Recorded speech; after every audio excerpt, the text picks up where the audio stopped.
నమస్తే ఫ్రెండ్స్.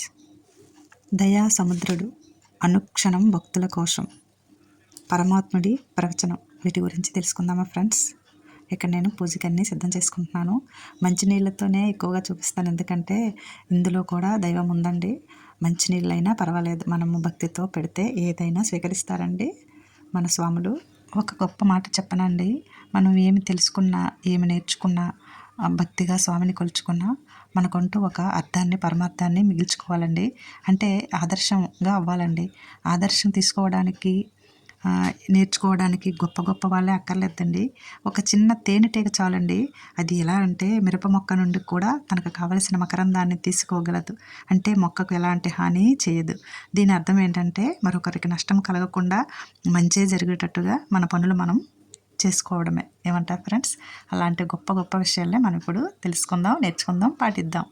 ముందుగా దయా సముద్రుడు, దీని అర్థం ఏంటి తెలుసుకుందామా. దేవుడు దయా సముద్రుడు. సముద్రంలో జలమే కాదు, ఆ నీళ్ళలో రకరకాల జీవరాశులు, రాళ్ళు, రత్నాలు, ముత్యాలు ఇంకెన్నో ఉంటాయి కదండి. ఆ దేవుడి దయ కోసము తపస్సు చేస్తుంటాము, పూజలు చేస్తుంటాము.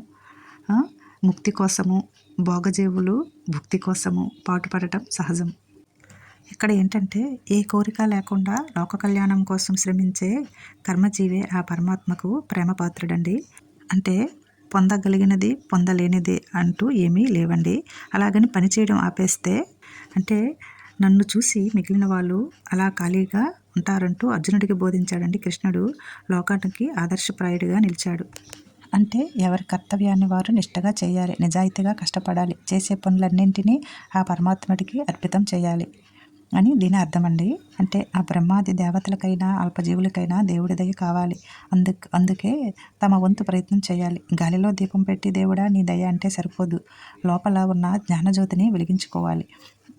తైలధారంలా ధ్యానయోగ సాధన సాగితే ఆ పరమాత్మ దయ వల్ల జ్ఞానదీపం తనంతటదే వెలుగుతుందండి. భక్తుల కోసము భగవంతుడు 3 మార్గాలు చూపించాడు. భక్తి, జ్ఞాన, కర్మ మార్గాలు ముక్తి మందిరానికి దారితీపాలు. దేవుడి దయతో జీవుడు మాయా సంసారం నుంచి బయటికి రాగలడు. భూరి నైవేద్యాలు, భారీ ఆహార్యాలు, మంగళ వాయిద్యాలు, పాటటోపాలు, పల్లకి ఊరేగింపులు ఇవేవి దేవుడికి అవసరం లేదు. మనసా వాచ కర్మన స్మరించి శరణు కోరితే ఆ భగవంతుడు తప్పక హక్కుని చేర్చుకుంటాడు. పత్రము, పుష్పము, ఫలము, తోయము అన్నారు. భక్తితో ఓ గరిటెడైనా నీళ్లు సమర్పిస్తే గంపెడ సిరి సంపదలు ప్రసాదిస్తాడు. ఒక్క తులసి దళంతోనే రుక్మిణికి తులభారము తూచి కృష్ణుడిని తన వాడిగా నిరూపించింది. మాయలో పడ్డ సత్యభామకు జ్ఞానోదయం అయ్యింది. చూసారా ఎంత గొప్పగా ఉందో. ముఖ్యంగా దీని అర్థం ఏంటంటే బోధదయ మానవత్వానికి చిరునామా లాంటిది. కలవాడు లేనివాడిపైన, కన్నబిడ్డలు తల్లిదండ్రులపైన, రాజ్యాధికారాలు ప్రజలపైన, బలవంతులు బడుగు జీవులపైన చూపాల్సింది దయ. ఆ దేవుడికి అది ఇష్టమైనది. దేవుడి దయ వల్ల పంచభూతాలు, గ్రహ నక్షత్రాలు తమ వంతు సేవలు అందిస్తున్నాయి. ఆయన ఆజ్ఞకు లోబడి ప్రవర్తిస్తున్నాయి. నీటిలోని చందమామ ప్రతిబింబం అలలు వలలో పడి చెదిరిపోయి చందాన పరమాత్మ ప్రతిరూపమై మానవుడు ప్రలోభాలకు లోనై కలవరపాటుకు గురవుతాడు. దారి చూపడమే కాదు, దారి తప్పిన వారిని తన దారికి రప్పించుకోవడానికి కూడా ఈ దయామయుడు వేచి ఉంటాడు. అందుకే దయా సముద్రుడు అన్నారు. ఎలా ఉంది ఫ్రెండ్స్? చక్కగా ఉందా? చక్కగా మనం ఇలానే పాటిద్దామండి. అమృతతుల్యమైన గీతాసారాన్ని పరికిస్తే మంచి చెడుల మధ్య జరిగే నిరంతర సంఘర్షణ, మానవుల ఆచరించవలసిన జీవన నియమాలు వంటివి వ్యక్తిత్వ వికాసానికి హితమైన రీతిలో కనిపిస్తాయండి, ప్రబోధిస్తున్నాయి. ముఖ్యంగా మనసా వాచ కర్మణ భగవంతుని నమ్ముకున్న వారికి ఆపదలు ఎదుర్కొనే శక్తిని ఆయనే అనుగ్రహిస్తాడు. సంసార సముద్రంలో మునిగి తేలుతూ విషయవాంఛలకు లోబడి బాధపడే వారికి గోవింద గుణకీర్తనం గొట్టు చేర్చే తెప్ప వంటిది భాగవతం బోధిస్తుందండి. చూసారా, అనుక్షణం భక్తుల కోసం భగవంతుడు ఎంత చేస్తాడో అనేది ఇదే నిదర్శనం. నెక్స్ట్ వీడియోలో దీని గురించి ఒక కథ ఉందండి, తప్పకుండా చెప్పుకుందాము. అలాగే ఈ ధనుర్మాసంలో తిరుపతి ప్రవచనాలని షార్ట్ వీడియోగా, లాంగ్ వీడియోగా నేను అప్లోడ్ చేస్తున్నానండి. ఇదిగోండి, మేము ఇలా స్వామి దర్శనంకి వెళ్ళాము. స్వామి పాదాలని కన్నుల నిండుగా చూసి ఆనందంతో పొంగిపోయామండి.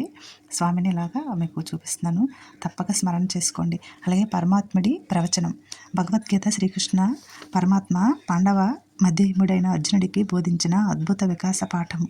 పరమాత్మ ప్రబోధం అర్జునుడికే అయినా విశ్వమానవాళి దైనందిన జీవితంలో తెలుసుకోవలసిన అనేక విషయాలు భగవద్గీతలో దర్శనమిస్తాయి. భగవద్గీత అపూర్వమైన విశ్వమానవ విజ్ఞాన కోసము. నిత్య సత్యాలు, మార్గదర్శకమైన బోధనలు అన్ని అధ్యాయాలలోనూ అంతర్భాగమై నవ్యమైన జీవనానికి బంగారు బాటలు వేస్తాయి.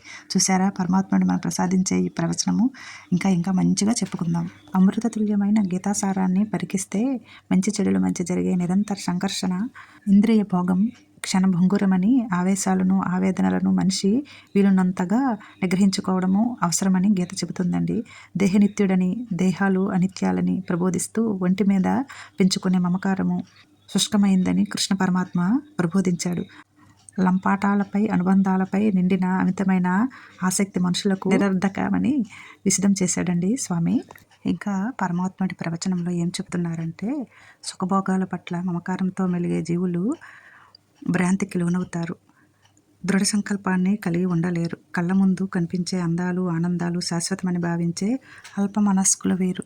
ఎన్నో నదులు తనలో నిత్యము కలుస్తున్నా సముద్రం ఎలా నిశ్చలంగా ప్రశాంతంగా ఉంటుందో, వాంఛనీయ వస్తువులు కానీ కనుల ముందు దర్శనమిస్తున్నా చలించని యోగి నిజమైన శాంతిని పొందుతాడన్న గీత ప్రబోధ నిత్య సత్యం అని చెబుతున్నారు స్వామి.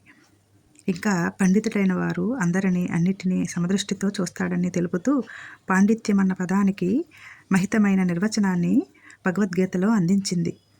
మనిషికి మనసే మిత్రుడు, మనసే శత్రువు. మనసును జయించిన యోగులు ఉన్నతమైన స్థానంలో ఉంటారు. భగవద్గీత అనేది ఆధ్యాత్మిక బోధ కాదు. మనుషులు తాము చేయవలసిన పనుల పట్ల ఎంతటి నిబద్ధతతో ముందుకు సాగాలో చెప్పే విశిష్ట గ్రంథం. గుణాలకు అతీతంగా ప్రవర్తించేవారే పరమాత్మను తెలుసుకోగలరని గీత పేర్కొంది. సుఖదుఖాలలో ఒక రీతిగానే ఉండేవారు మట్టి ముద్దను, బంగారాన్ని ఒకే వెలుగుతో చూసేవారు.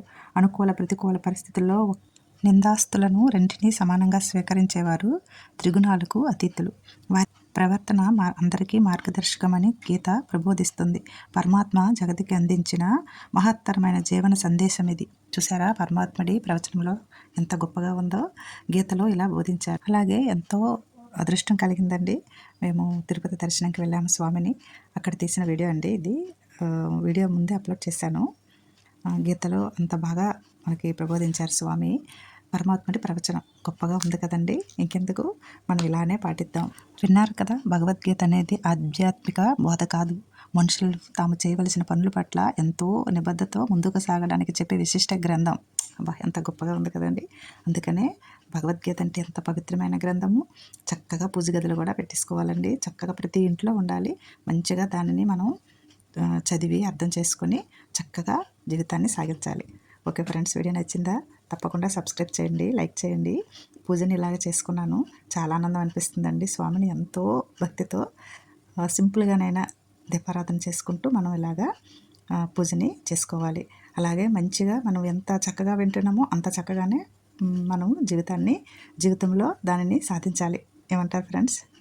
వీడియో నచ్చింది. ఇదంతా నేనేమి పెద్దగా ఇచ్చేసి గొప్పగా చదివి చెప్పలేదండి. నేను తెలుసుకున్నాను.